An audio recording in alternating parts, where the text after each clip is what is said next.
How's it going, everybody? I'm Tractorhead04. Want to welcome everybody to my channel if you may be new. And I also want to welcome everybody to this video of the late 2017 corn harvest.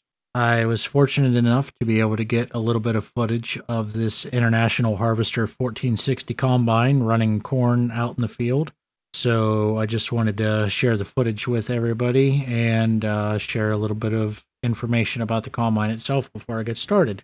The Model 1460 combine came out from International Harvester in 1977. It was the first combine, along with the smaller 1440, to run International Harvester's patented axial flow design.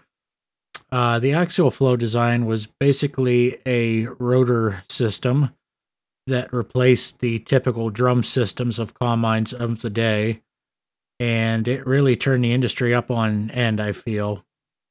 The axial flow rotor allowed the crop to flow through the machine at a much quicker rate, and it also allowed for less damage to the crop itself during the threshing process.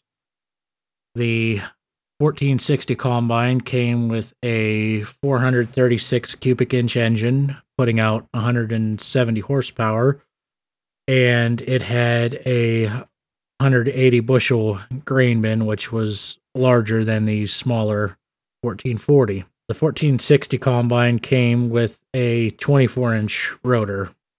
I hadn't actually planned on filming this footage. The guys that were running these fields had actually started the night before I was filming to beat a snowstorm that was incoming, and I had assumed that they had finished that night, but I couldn't tell because it was well after dark when they were out there running.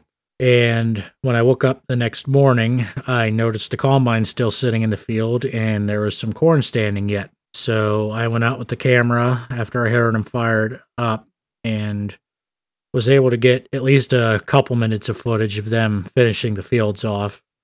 But with not having filmed an International Harvester combine before, I thought it was a good chance to at least get a little bit of footage of one, seeing as most of the stuff around here is John Deere equipment, and it was nice to be able to film a little bit of red.